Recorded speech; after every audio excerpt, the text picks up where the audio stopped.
I'm in the heart of the European Parliament and I will talk to the most important parliamentarians.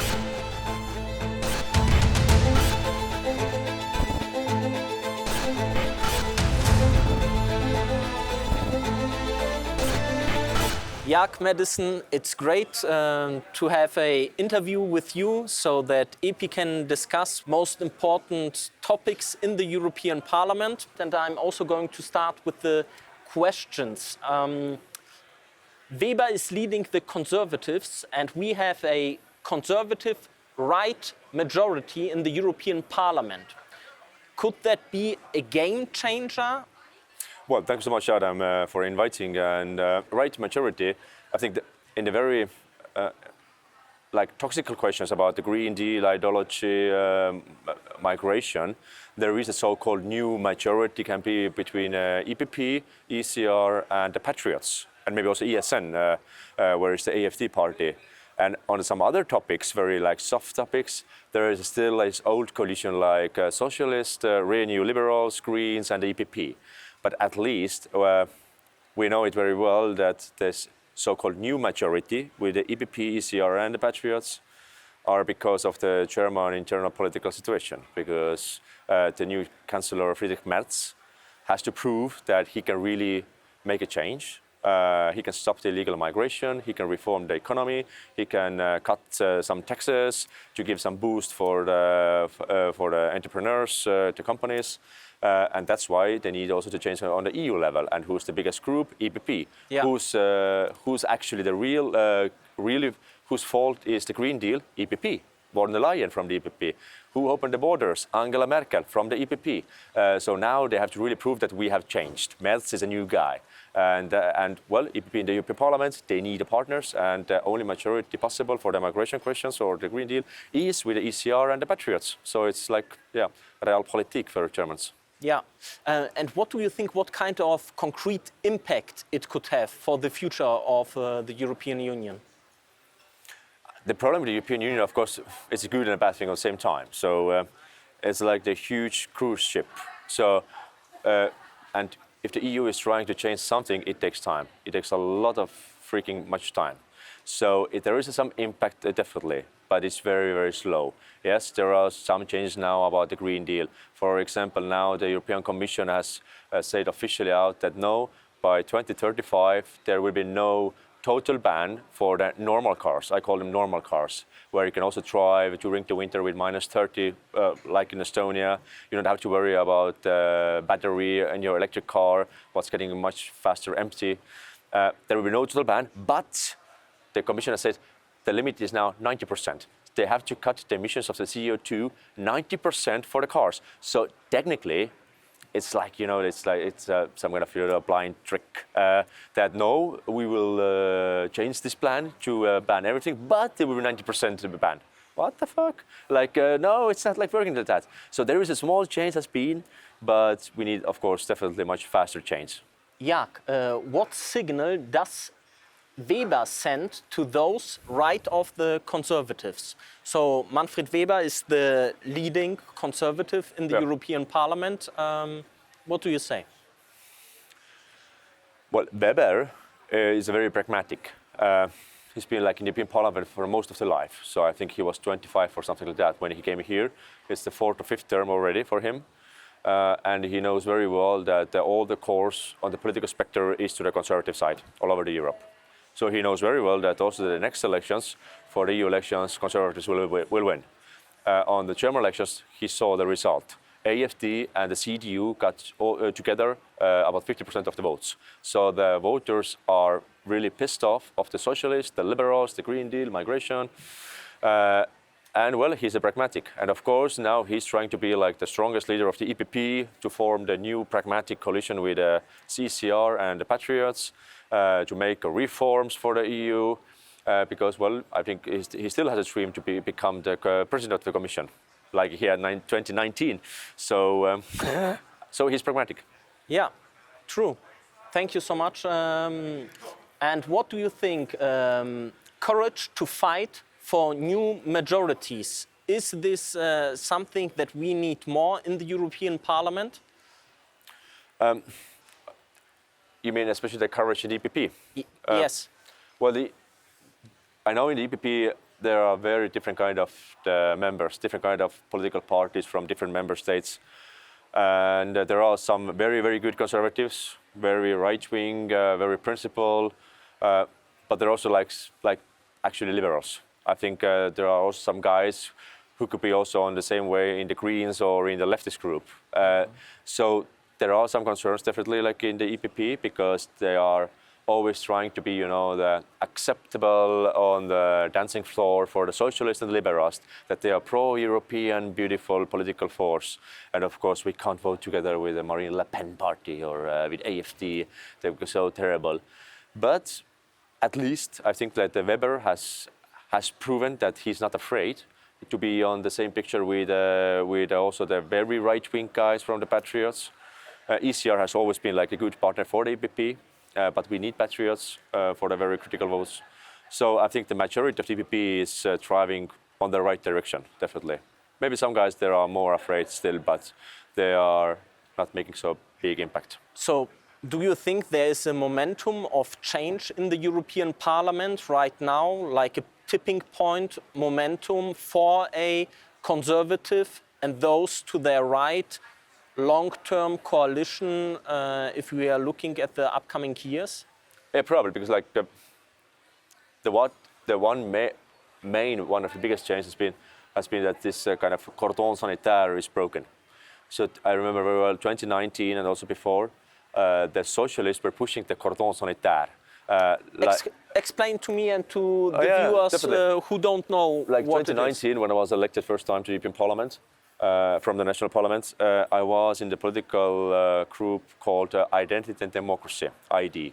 We were together with the Italians from the Lega party, we had the French Assemblée Nationale, we had the Freedom Party of Austria, so all the very right-wing conservative parties.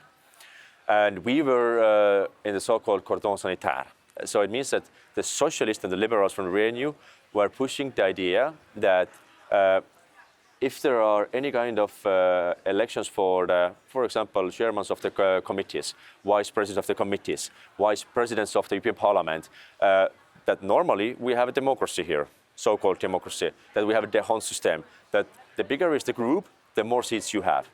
And the smaller your group is, the less seats you have. But all the groups are like equal, so that like for us, it was meant to be to have at least one vice president of the European Parliament.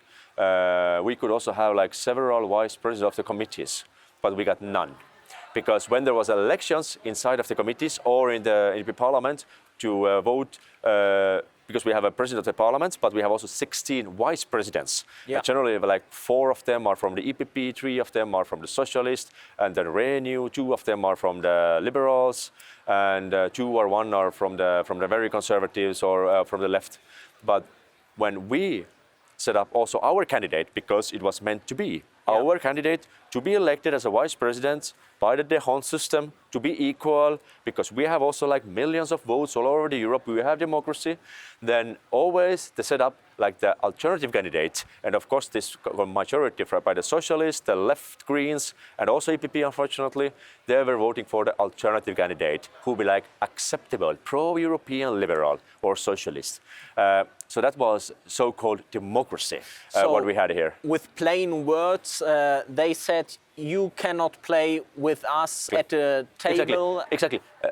Until you are playing our game with our rules, that you have to be pro-migration, pro-Green Deal. It means that you're pro-European, and if you're critical for that, no, you are anti-European. It can't be acceptable no, you have to be in the cordon sanitaire, that you are learning the right way how to make politics. So actually, they doesn't give a shit about the democracy, about the voters, about the real problems. They want to be in the same bubble and the same way with a nice champagne and spending the taxpayers' money and say that, oh, but you are not acceptable here.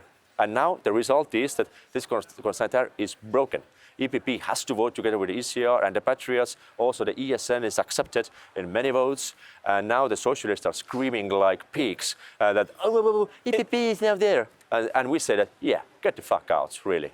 You said now many votes, it's new that now the conservatives and those to their right are voting together What was the biggest impact that this new coalition? For example, now, like 2 months ago, there was a vote about the regulation for the companies that the idea was directly to change the Green Deal rules, that the companies, entrepreneurs shouldn't make so much bureaucracy to prove to the EU how they are fighting with the climate change, how they are controlling their employees, how they're paying extra taxes for the climate change and crisis and whatever. So it was liberalizing the economy. It was made only with the conservative votes, EPP, ECR, Patriots. Of course, the socialists were against for that because they can put so many taxes that they have no idea, because most of the people here in the parliament have never ever been working in the private sector. They have no idea how the money is produced, what then you can share with the social benefits sort of the pension for migrants. But it was a change. The other thing what was made just now, also the last month, was that because of the member states were really forcing the new idea to the European Commission that we should have a new longer list of the safe countries where we can send back the migrants. Mm-hmm. And then it was the vote in the European Parliament in Strasbourg that are we going to the negotiations with the member states and with the European Commission to like really have a new list. I think the idea is to add 40 new countries to the safe list. There are, like, for example, Morocco, Jordan, Syria, Bangladesh, Algeria, that we are recognizing those countries as safe, and if there is coming some migrants from those countries, we can send them back directly, because there is no war zone, there is no risk for life. Okay. And socialists were against again. Of course, no, it's breaking the human rights and whatever. No. And who changed it? What was the concrete impact that now is coming through this conservative and those to their right on migration? Yeah, it was the vote to go to the negotiations that we agree with the idea. It's a good idea, but finally to finalize that with a concrete step, with a final decision for this policy, member states are negotiating now with the European Parliament. The Parliament is saying, yeah, it's a good idea, perfect. The European Commission is saying, yeah, it's a perfect idea. And then it goes to the votes, to the member states' parliaments and to the European Parliament. We vote yes, it's a good idea, and then it's done. And who is we? We vote ECR, yes. EPP, Patriots. Okay, so you already made, just so that other people also understand, there was an idea of migration laws that they are going to be more open, and conservatives and those to their right said, no, we are not going to play this game. We are deciding that the rules of migration will be stricter. Yeah, definitely. And that was the actual idea. It came originally from the member states. So European Commission had to agree with the idea from the Council of Europe, I mean, like for the member states council. And then it came up to the European Parliament with a vote that are we ready to go to negotiations? Of course, the socialists were directly against that. No, we are negotiating anything, so we are not opening this subject. No, we are not discussing that. But of course, we said, yes, we are going to negotiations. It's a good idea, good proposal, and let's have a discussion and let's agree on that. I know that you are also, you have clear ideas regarding migration. Where is that coming from? Why is, for you, the topic of migration so important? I think it should be important for everyone here. Are you from Germany, France, or Estonia? For example, in Estonia, the point is that about 25% of the population are non-Estonian speakers. Mm-hmm. It's the Soviet occupation background, as we have very many Russian speakers. Mm-hmm. Most of them are, of course, very well integrated. They are speaking Estonian language. The kids are going to Estonian schools. But as we know, our population is 1.3 million. And the real, pure Estonian speakers, we have about 950,000, less than 1 million. Then, of course, there is a very problematic question for us that if Angela Merkel is saying that we are schaffen das, and the Germany is deciding to have 1.5 million migrants in a few months, and then they are saying that, oh, there's a huge problem in Germany now and we need a relocation system. We need code systems to share them to other member states. And we say, nah, it's not really in our interest to have some kind of, the Muslim community in Estonia, because we have dealt already over 30 years with our Russian community to integrate them. Everything is peaceful because we all are with the same background, with the same Christian background, eating the same foods. We are not beating our wives. We are not accepting the marriages for the kids. So we have same like normal European backgrounds. So it's very well for us to deal with the things. And we are not really interested to have like some kind of new culture from the Middle East where they're saying that no, to rape your wife or to have 4 wives together. It's not really our thing. Yeah, but do you think this is a problem of everybody coming from those countries, or is it a problem with radical Islamism, for example, especially? Do you make the distinction, or? It's a risky thing, actually. Because on the one hand, definitely from those countries, they're also very, very good, nice people. Very educated, very hard workers. They are really, really perfect. But the problem is that once you have a even small community already, where you can speak Arabic, where you're sharing the same belief to the God Allah, where you have some kind of same traditional backgrounds, then once you have already 1,000 people living in the same area, then it's much easier for the next 500 to come because there is already a community. Why the most of the Muslim migrants from the Middle East, Northern Africa are going to Sweden? Because there's a huge community. Almost like 8% of the Swedish population are Islamic. And it's much easier for the new people to go there because, it's our own people here. Let's build up our own new country here in Sweden because we ruined and we screwed up our own country in our back home, and let's screw it up also now here. It's a perfect idea. Same thing in France, in Germany. Yeah, so I would like to stay at Sweden, that you mentioned Sweden, because we are also originally a Sweden and Brussels-based institute. True. And in Sweden we have exactly those kind of discussions now a lot, because some people don't feel safe to go out on the streets like they used to do a couple of years ago. Yeah. Why did you take the example of Sweden? Because it's very close to Estonia. We can see it very well.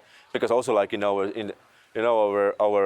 security police, like Jaak Madison police in Sweden, they are publishing every year an annual book with all the threats, with all the risks that we have, all the concerns, what they have made in the past year.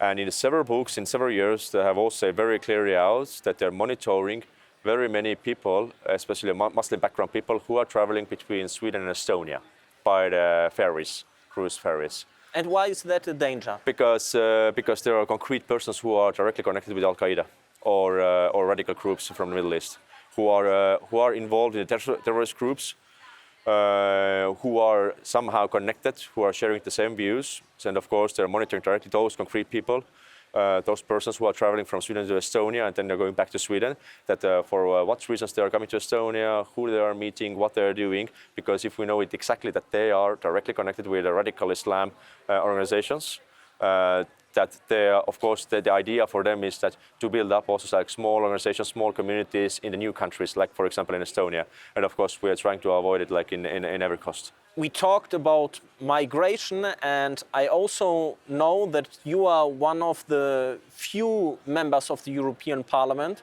who is also saying similar words like Donald Trump regarding a wall for Europe.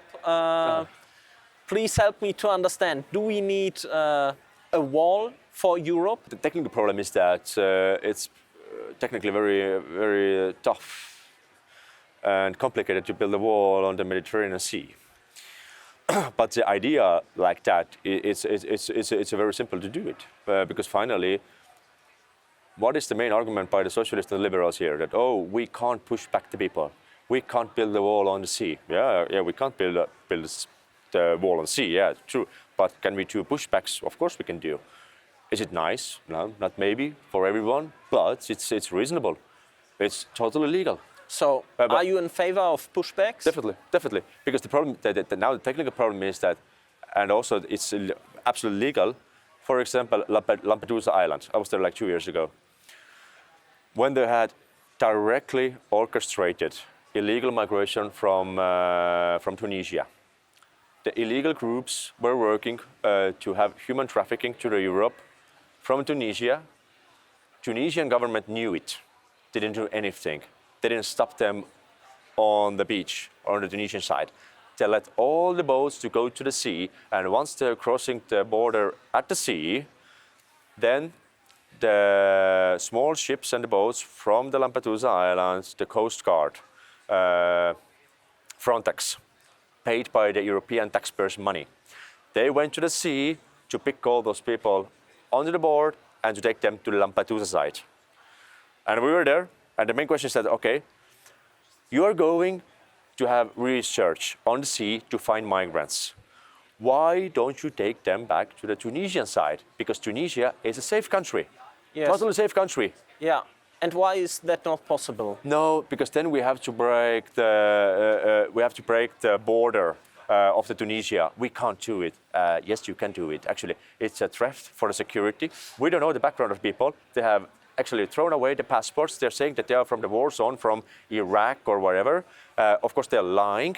And we don't know where you're coming from, why you're coming from. Are you a terrorist? Are you a child abuser? Are you a raper? Whoever you are. Yeah. Of course, you are the risk for the security, and we have all the legal rights to take you back to the Tunisian board, Coast Guard.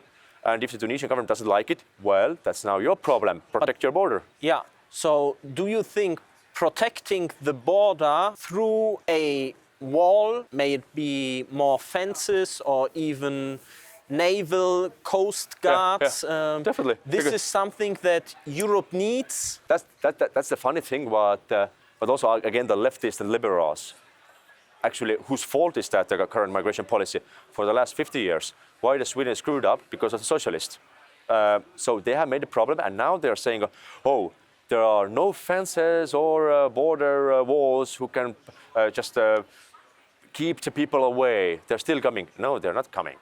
Because finally, how the hell they're coming if you have a huge fence?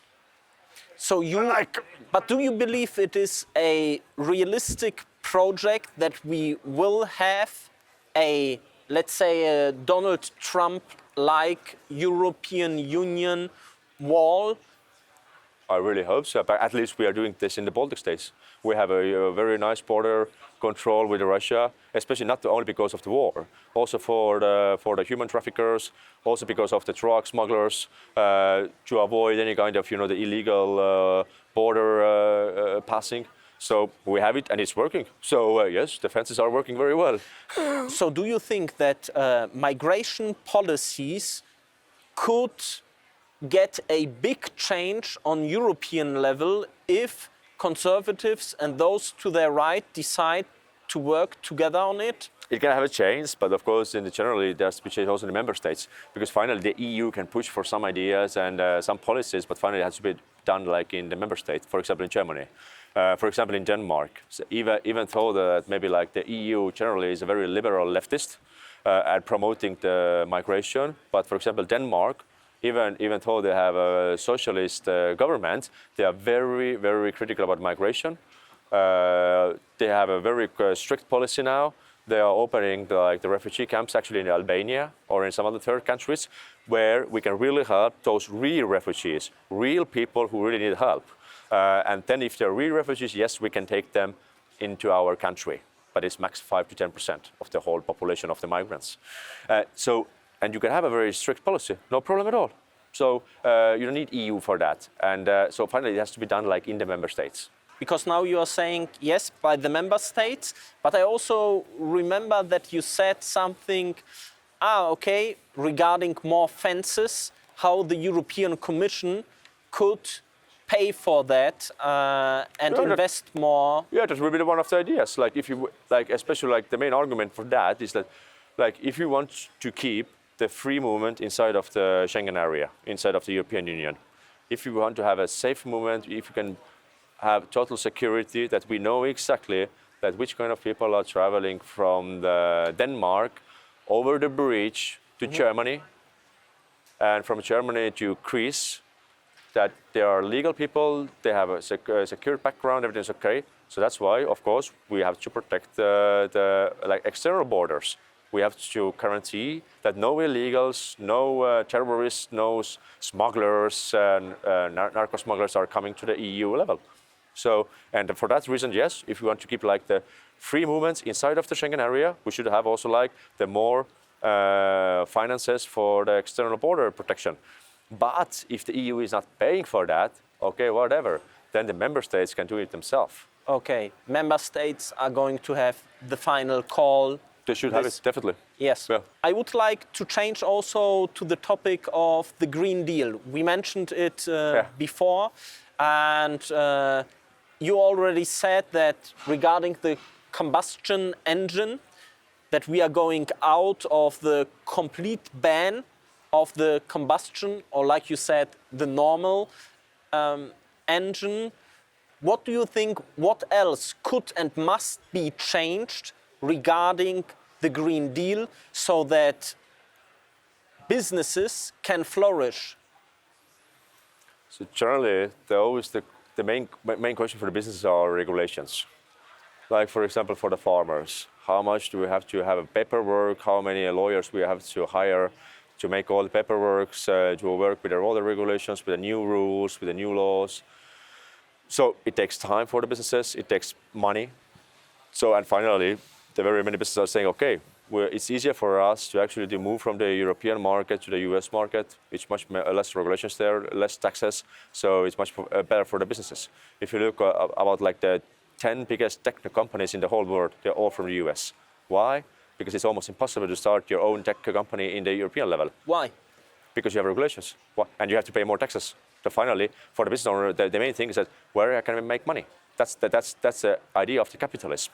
I want to make money. I want to have profit. I want to provide something what the people want to buy and they want to pay for that. And where you have less taxes, less regulations, because finally regulations and the bureaucracy are also hidden taxes. You have to pay for that. So finally, cut the taxes, forget the Green Deal, forget about the idea of saving the planet. The planet is doing very fine, absolutely okay. We have one of the coldest winters in the last 15 years in Estonia. We have minus 25, 30. Also in Europe, one of the coldest winters. Yes, the climate is not warming. Yes, it's changing. Always has been changing. It's fine. We have to adapt with that. But we can't kill our economies because somebody has to pay for that. And they are the simple taxpayers, the simple people with the kids, with the families. They have to pay for that because of the higher food price, higher electricity, higher fuel price in the gas station. Yeah, but then you are saying, okay, regarding climate change, the climate is not changing from your perspective? It's always changing. It's always been changing. It's always been changing. It's a very nice history, especially like in the UK. You know, like I think it was 1765, about 300 years ago. There was a terribly cold winter in the UK. So the river of the Thames was so frozen that you're going to have the huge games with the horses there on the river. And I'm afraid that on the 18th century, there wasn't really discussion about the human impact of the global warming or climate changing. That's really. So the climate is changing always has been changing. But so are you saying that the climate change narrative is wrong? Absolutely, it has always been wrong. It's been from the 70s, from the 60s. I mean, like, finally, it's the question about the follow the money. Always been follow the money. Who's getting the profit because of this ideology? Like, always make a huge panic. That's why for some political forces, it's a huge benefit. When the people are so afraid, it's easier to sell the new taxes because we have to save the planet. But finally, the very simple question for the voters is that when we can't even control our inflation, we can't control our economy, we can't control our birth rate, we can't control the migration, and now somebody's saying that we can control the climate. How the hell? So, Jaak, if somebody would hear what you just said and would say, Jaak Madison is a climate change denier, what would you respond? And I'm always saying to those people, I don't give a shit. Because only thing I would care are my voters, my country, my nation, my kids, my future. That's the only thing what I care about. I don't care about the liberals who are saying that, oh, your words, what you're saying are so terrifying, it's so wrong. Yeah, when the liberals are crying, it means a good thing. Do we need more free market in the European Union? Definitely, absolutely. Do you think that there is now a tipping point momentum with Weber and the conservatives and those to their right for more free market deregulations? I think that the key position for that is now actually Friedrich Merz. Because finally, the biggest force of the economy in Europe is Germany. If the Germany is changing, so that means that all the EU has to change. Merz has said, at least publicly, loudly out, even in Davos a few weeks ago on the Economic Forum, that the EU is the world champion about the over-regulations and the bureaucracy. We have wasted so many years. We have to change it now. So at least the words are nice and right. Now it's the question of what Germany is doing. If the Germany is saying that to the European Commission that no, we have to change everything, we have to deregularize, cut the bureaucracy, then actually the EU has no chance to do anything else what Germany wants. Yeah, so Germany and Friedrich Merz is one factor. The other factor is the European Parliament and the conservative and those to their right coalition. What kind of concrete impact could this coalition between conservatives and those to their right really have?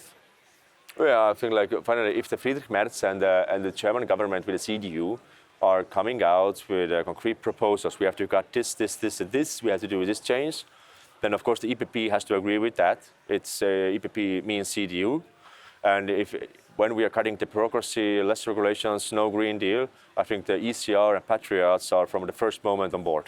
No problem at all. We agree. So are you saying that the von der Leyen coalition, we talked before? Yeah, then they're done. What do you think about von der Leyen? The very typical problem in the politics is that once or twice you have failed in your position, you're getting upgrade. Because in the normal private sector, you're getting downgrade. You're getting fired or you have to find a new job. But in the politics, well, von der Leyen was a Minister of Defense and she screwed up everything in the German defense. She was a Minister of the Families. She screwed up as a member of the government with a migration policy. What was the biggest risk for the families? Where they had to spend the most money for the migrants, they had to take the money from your own traditional families. She was in the government together with Angela Merkel, who decided to build up the Nord Stream 2 to have even more Russian influence through the gas import to Germany. So she was involved in all of those things. And finally, she got upgraded to the President of the European Commission position. Great. So she has failed, of course. I think like it's a disaster. And I remember like 2024, after the EU elections, there was a huge discussion in every member state that, oh, yeah, the von der Leyen is not perfect, but we have no alternative. Oh, it's better than nothing. Is it true that we have no alternative? Like, isn't there no, of course now not. But is there now a momentum of a real alternative in the European Parliament? I think even today I will prefer to vote for Weber. No problem at all. Like I mean, like. And why? Because he's more pragmatic. And I mean, like, he's one of the allies to the Merz. Merz wants to make a change in Germany. He has at least the political will. Does he have a courage? I'm not sure yet, because you never know about the CDU. They can change so fast. But at least the first impression is good by the Merz. And the Weber is one of the partners to the Merz. So. And what do you think, what kind of impact businesses and the average European citizen will have or can have from this change? That's really big, I have to say. Because finally, like, I think sometimes it's overestimated the influence of the European Parliament. European Parliament is not even a real parliament. We can't start a new legislation. And it's good, actually. I will never, ever see realistically when the European Parliament will start a new legislation over the national parliaments. I think it will be a disaster. So it's good that we are not a real parliament. But we have a soft power, soft impact. We can negotiate. But finally, the biggest power is always in the member states, especially in Berlin and Paris. So I think there will be no huge impact directly if von der Leyen is changed to the Weber. But at least there will be no against working to the Merz. If Merz wants to have a really change of the EU from Germany, then there is no huge fight, at least from the European Commission side. No, we can't do it because we need more Green Deal. Yes, you said now the Green Deal. The Green Deal is also a von der Leyen project, Oh, yeah, it was, and this has big impact on the member states. Definitely. So I would like to try again. But the problem... What do you believe? What can change if the conservatives and those to their right are going to work together? Like, what could be a concrete impact? So finally, all the new proposals has to come from the European Commission, not from the European Parliament. The European Parliament can do whatever they want. It's not an official proposal. Proposal has to come from the European Commission. Are there coming new proposals with von der Leyen? No. Maybe there will be some impact if Weber will be the president of the Commission. Maybe there will be like proposals to reduce the regulations, reduce the bureaucracy, forget the Green Deal, maybe. But finally, with the Green Deal, the problem is that 2019 it was proposed by the von der Leyen, and it was mainly the main ideologist was Frans Timmermans, the communist socialist from the Netherlands. That was his main topic work. But the problem is that all the member states agreed with that. And that's the most terrifying thing, that the member states didn't care about that. They said, oh yeah, whatever, the proposal, oh yeah, let's agree with that. Yeah, it's a very hot topic. You said Zimmermann is a communist. Oh, he was a communist. On 70s, he was a young communist. And then he changed to the Socialist Party to be like more acceptable. But he was a communist. And he is a communist. But just a good example, it was like 2020 in one of the committee meetings in the European Parliament, when somebody, I don't remember who, but one of the members of the European Parliament asked from Timmermans that, do we have any kind of analysis how the impact will be to our economy, to our companies when we are doing there was some kind of question about the legislation, about the Green Deal. And Timmermans' reply was that there is no revolution what has made with the analysis.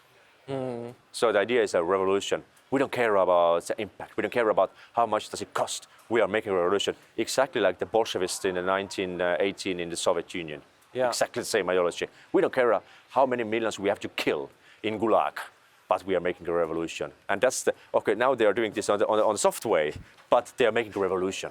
Yeah. So, Jaak Madison, you just compared Zimmermann with the Bolshevist communist. Yeah, because on the 20s, 30s, I mean, like, I don't know exactly, but I'm very sure that very many grandfathers and grandmothers of very many liberal socialist politicians in Europe went to the Soviet Union on the 20s, 30s to glorify the Soviet Union as a first equal country in the whole world. Yeah. So the background is exactly the same. Yeah. Jaak, I would like to have some ending question. Sure. And the EU has now a health plan. And what do you think about the health plan and that the European Commission is telling the citizens how and what to eat and to consume? They're always trying to teach all the people how I have to live. But I think it's silly. I think finally somebody's getting paid some few €100,000 for some project, how to make the public campaign, eat more apples, don't eat meat. But finally, I think of course, first of all, it's the responsibility of the member state. All the social healthcare questions are totally in the hands of the member states, not the EU. And finally, don't believe just for average citizens, don't believe what they're saying to you. Eat a lot of steaks, eat eggs, eat protein, and you will be very healthy. Yeah. Regarding health, now they also try or discuss the reform of the tobacco directive. Sure. And also raise the prices for alternatives like nicotine pouches. Yeah. What do you think about that? It's obviously the typical thing. You're trying to over-regulate something what is absolutely not a problem. And finally, we know it very well that the average traditional cigarettes are much unhealthier. In the average cigarette, there are over 100 chemicals, including like benzene. So what you are blowing into your neck, and what causes also the cancer. The alternative tobacco products, we know it exactly.